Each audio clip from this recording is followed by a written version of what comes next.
Assalamualaikum warahmatullahi wabarakatuh. Apa kabar teman-teman onlineku semua? Kembali lagi dengan saya, Gita Novika Putri. Semoga kalian semua sehat selalu dan tetap semangat ya. Banyak dari kita sedang menerapkan sistem WFH dan LFH. Apa sih kepanjangan dari WFH dan LFH itu? Nah, kepanjangan dari WFH itu work from home, sedangkan LFH itu learn from home. Nah, akhir-akhir ini berbagai penjuru dunia sedang melawan namanya pandemi, yaitu COVID-19, dengan menerapkan social distancing, stay healthy, stay at home, dan lain sebagainya. Yuk dari kita mulai sadar membantu pemerintah, tim medis, dan lain sebagainya agar pandemi ini segera berakhir. Semoga bumi kita ini lekas membaik dan kembali seperti kondisi yang normal. Nah, ingat ya, pandemi ini bukan ajang kita buat bermalas-malasan, tak bersemangat dalam melakukan aktivitas. Banyak kegiatan-kegiatan yang bermanfaat dan produktif yang dapat dilakukan di rumah. Salah satunya yaitu melatih skill-skill baru yang belum pernah kita punyai dan kita lakukan. Nah, di video kali ini aku akan menjelaskan tentang multiple intelligence atau kecerdasan majemuk milik Bapak Howard Gardner. Nah, Bapak Howard Gardner ini memiliki pandangan sendiri loh tentang kecerdasan anak. Nah, beliau ini tidak setuju apabila kecerdasan anak ini diukur dengan anak mampu mendapatkan nilai baik di kelasnya. Sedangkan ya, padahal anak yang mendapatkan nilai baik ini tidak menjamin masa depannya lebih cerah dibandingkan anak yang mendapatkan nilai rendah. Setiap anak ini memiliki kecerdasan yang berbeda-beda, tidak dapat disamaratakan dengan bentuk perolehan nilai di kelasnya. Anak ini dapat menampilkan dan menunjukkan kecerdasannya itu dengan berbagai cara. Salah satunya seperti perilaku, tindakan, reaksi spontan, kemampuannya menonjol, terus kesenangan akan suatu hal, dan lain sebagainya. Nah, Bapak Howard Gardner ini mengemukakan ada 9 kecerdasan majemuk yang dimiliki oleh anak.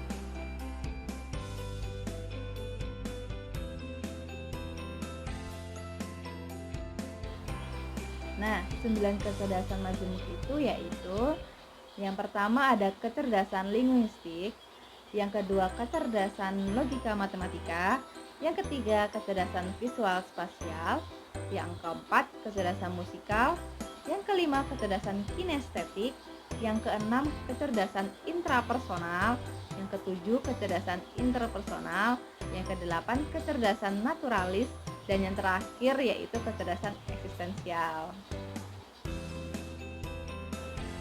Nah, yang pertama yaitu kecerdasan verbal linguistik.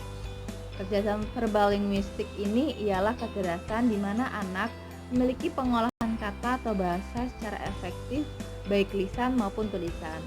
Nah, biasanya anak ini cenderung lebih peka terhadap bunyi, bahasa, dan makna kata. Aktivitas yang disukai anak verbal linguistik ini biasanya seperti membaca, mendengarkan, berbicara, dan menulis. Dalam meningkatkan kecerdasan verbal linguistik ini banyak berbagai cara, yaitu yang pertama dengan cara membuat karya berbentuk tulisan atau mengajak anak berdiskusi, bercerita, dan kegiatan bermain olah kata lainnya. Biasanya anak-anak yang memiliki kecerdasan verbal linguistik ini berpeluang menjadi penulis, penerjemah bahasa, motivator, dan pembawa acara. Yang kedua ada kecerdasan logika matematika. Kecerdasan logika matematika ini ialah kecerdasan di mana anak memiliki pengolahan angka secara efektif dan memiliki logika atau akal sehatnya dengan baik. Anak yang memiliki kecerdasan ini biasanya cenderung suka bertanya dan memiliki daya pikir yang terkonsep, teratur, dan matematis.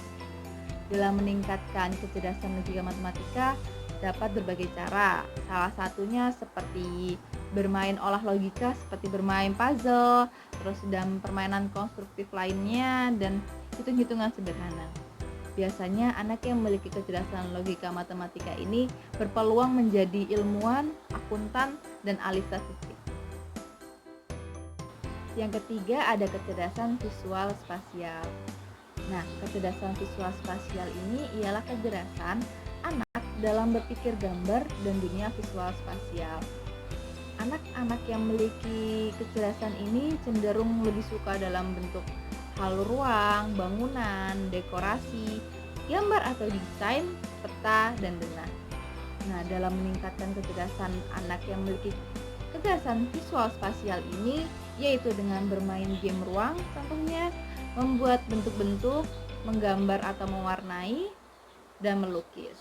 Nah, anak-anak yang memiliki kecerdasan visual spasial ini berpeluang loh menjadi seperti pelukis, pematung, arsitektur, pilot, dan desainer. Yang keempat, ada kecerdasan musikal. Kecerdasan musikal ialah kecerdasan anak dalam memahami musik atau lagu, seperti dengan cara mengekspresikan, mengapresiasi, mengubah, membedakan, dan menciptakan suatu irama. Nah, anak-anak yang memiliki kecerdasan ini cenderung suka dalam hal nyanyian, lagu, musik. Dalam meningkatkan kecerdasan musikal ini yaitu dengan mengajak anak-anak bermain musik atau bernyanyi.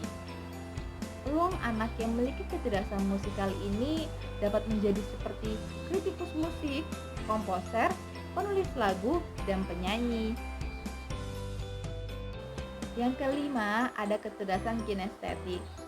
Kecerdasan kinestetik ini ialah kecerdasan anak dalam mengkoordinasikan anggota tubuhnya. Nah, kecerdasan ini biasanya anak cenderung tidak bisa diam ketika belajar. Seperti anak yang ketika belajar dia menggerakkan kakinya atau tangannya, atau ketika dia belajar seperti megang pulpen atau pensil. Karena dia ketika belajar dia bisa berkonsentrasi ketika menggerakkan sesuatu. Nah, anak-anak ini biasanya suka dalam berbagai kegiatan fisik. Nah, dalam meningkatkan kecerdasan kinestetik ini yaitu dengan berbagai kegiatan fisik untuk anak seperti olahraga, senam, menari, dan kegiatan-kegiatan lainnya kayak melompat, lari, atau berlempar tangkap bola.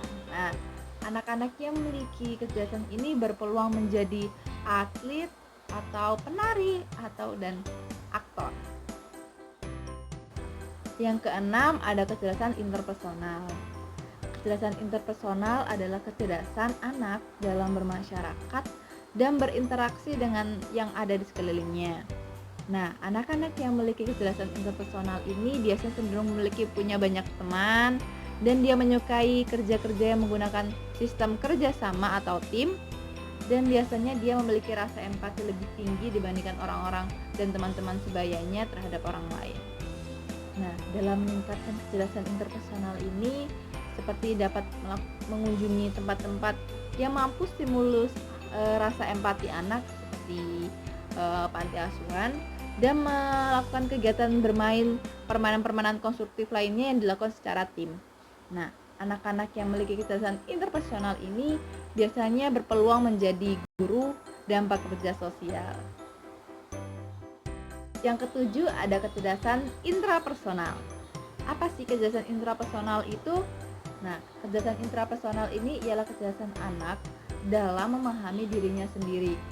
Anak yang memiliki kecerdasan ini cenderung mampu mengatur emosinya dan dapat memotivasi dirinya sendiri. Nah, dalam meningkatkan kecerdasan intrapersonal ini yaitu dengan mengajak anak curhat dan menuliskan seperti buku-buku harian di diary. Anak-anak yang memiliki kecerdasan ini berpeluang menjadi ilmuwan, filsuf, dan penulis.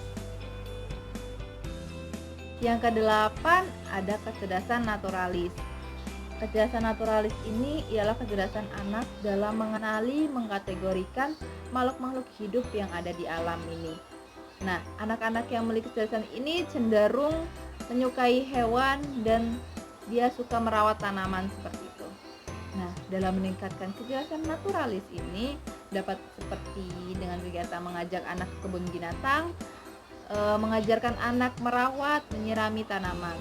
Nah, dalam anak-anak yang memiliki kecerdasan naturalis ini biasanya berpeluang menjadi dokter hewan, petugas kehutanan, dan lain-lain. Yang terakhir yaitu kecerdasan eksistensial. Kecerdasan eksistensial ini ialah kecerdasan anak dalam dunia spiritualnya. Anak-anak yang memiliki kecerdasan ini cenderung memikirkan tentang tujuan hidupnya di dunia ini. Nah, dalam meningkatkan kecerdasan eksistensial ini dapat mengajak anak ke tempat peribahadannya menurut agamanya dan mengajarkan anak seperti cara beribadah dan berdoa menurut agamanya. Kalau untuk menurut agama Islam biasanya seperti mengajarkan sholat, mengaji, doa-doa sehari-hari. Setelah kita melihat dan mempelajari 9 kecerdasan itu, bahwa kita tahu anak itu memiliki kecerdasan yang berbeda-beda, tidak dapat disamaratakan setiap anak-anaknya. Nah, di sini saya akan menutup video ini. Mohon maaf jika ada salah kata, bahasa yang kurang dipahami.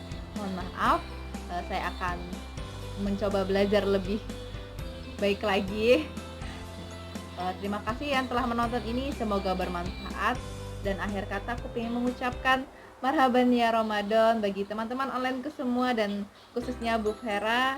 Dan mohon maaf ya jika kita memiliki salah. Mohon maaf lahir batin. Dan terima kasih. Wassalamualaikum warahmatullahi wabarakatuh. Dadah. Jaga kesehatan dan stay safe ya.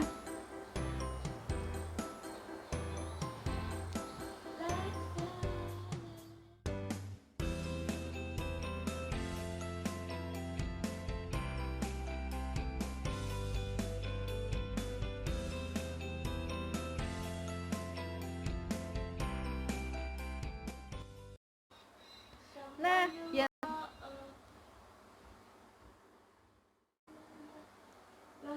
setelah kita